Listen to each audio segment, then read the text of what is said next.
which means it's time for us to debut a brand new segment. It's called Nick's Playoff Player Pyramid. We also call it the Triple P for short around the office. It is a triangular-based segment, just like Title Pie, but this one is a pyramid. This is who you trust the most. Yeah, but Title Pie is a circle.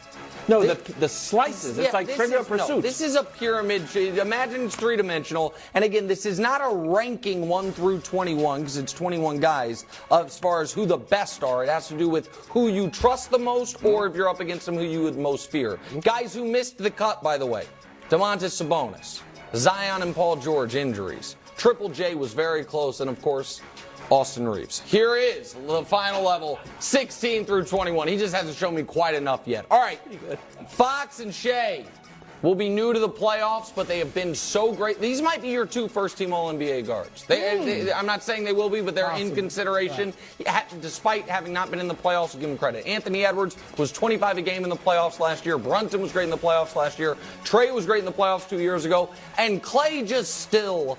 You don't want to see Clay on the other side of the court in a playoff game. You just don't. I think I heard that somewhere. On this table. Well, you heard it from a lot of people ever since he had saved the Warriors season against the Thunder in 2016, that amazing third quarter. 11 through 15, these guys are already certified killers who have won playoff games all by themselves.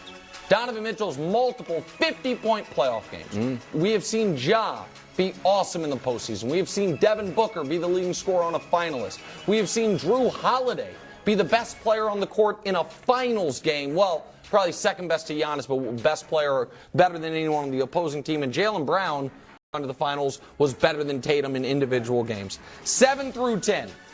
These guys have won series by themselves, 2 of them. I shouldn't say by themselves, but yeah, Anthony Davis in New Orleans did it, and Jimmy Butler, we saw it in Miami a few years ago. He's always been great in the playoffs. Embiid and Jokic, the last 2 years have been the first and second in MVP voting. They have been good, but not dominant come the postseason as far as a team success level. That should come sooner than later for at least one of them. My guess is it's Embiid. Now to the unimpeachables, the top 6. What rings would mean for each of these 3 guys is fascinating to me. Tatum made man forever. Kawhi, he then gets his 3rd ring with his 3rd different team and vindicates his move to Los Angeles.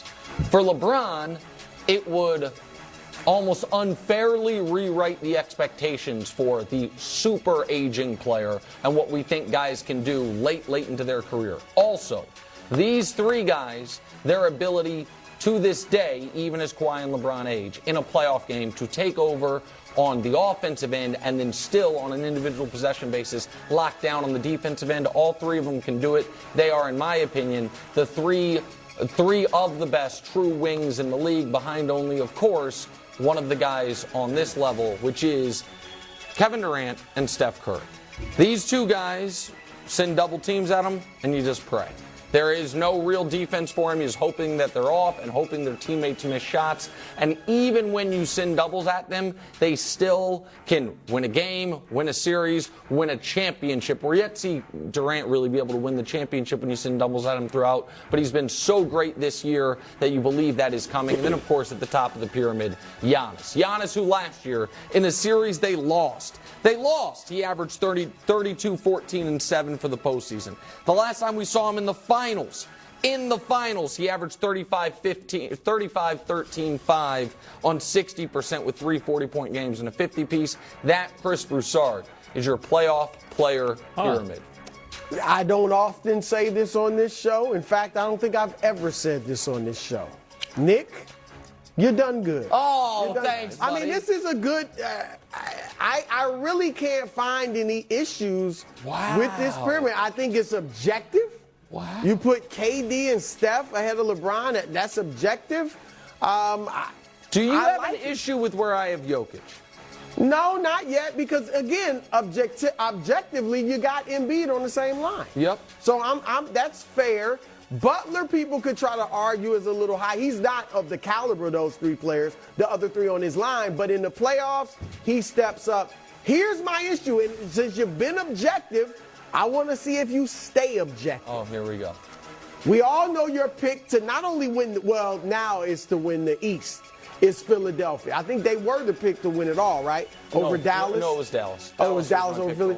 Okay, here's my thing. Honestly, I see 2 Bucks, Giannis, And Drew. who's better than Embiid overall, or at least is close if you want to nitpick and argue, and Drew Holiday. Yeah.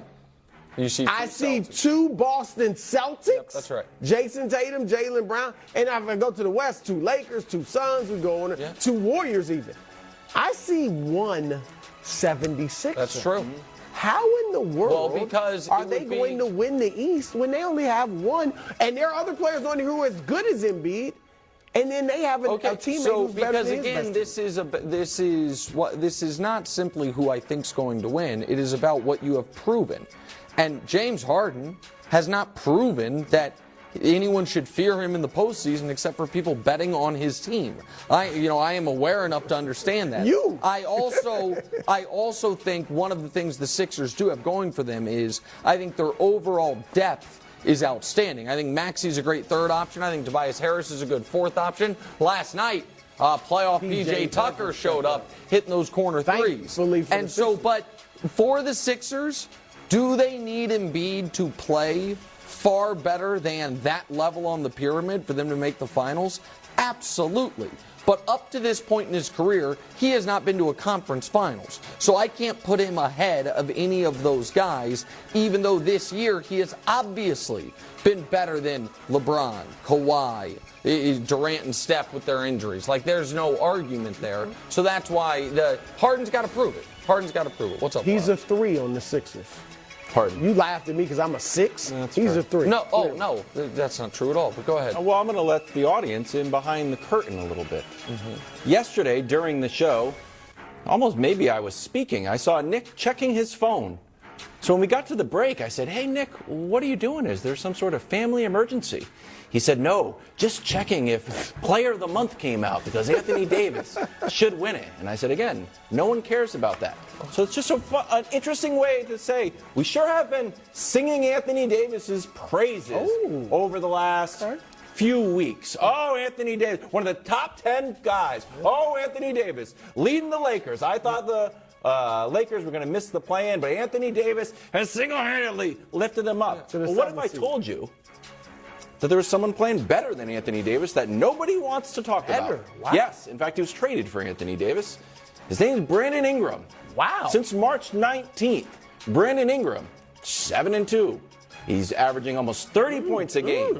He's had 5 30-plus games, and his plus-minus is plus 93. But nobody wants to talk about Brandon Ingram. And I think everyone on this show wrote off my frisky Pelicans like, Zion's hurt, moving along slowly. Jose Alvarado, who might come back. Let's write off the Pelicans. They're just going to fall down. But Brandon Ingram said, no. 7-3 in their last 10.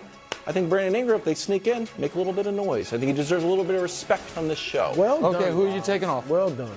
It's a 21-player pyramid. There was a nice long soliloquy that somehow made Brandon Ingram better than Anthony Davis, which he's not. It doesn't take into account the defensive end. And I was checking a player of the month. Do you think Brandon Ingram should win it? Because he's not going to get any votes, my friend. That was March 19th, not March 1st. I would add someone to this. No, you can't. That's not how the pyramid I would add works. Brandon Ingram. Who are you taking off? Take somebody off. I'm not taking anyone off.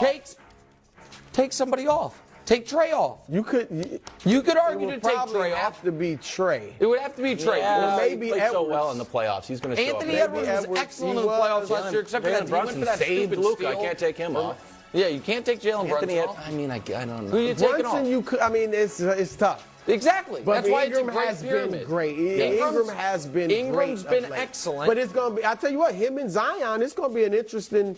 Again, 2 players When they that like play the ball together? in there. So like Yeah, it's not gonna be 2026? as- I don't know when Zion. Well, I think Zion will be back.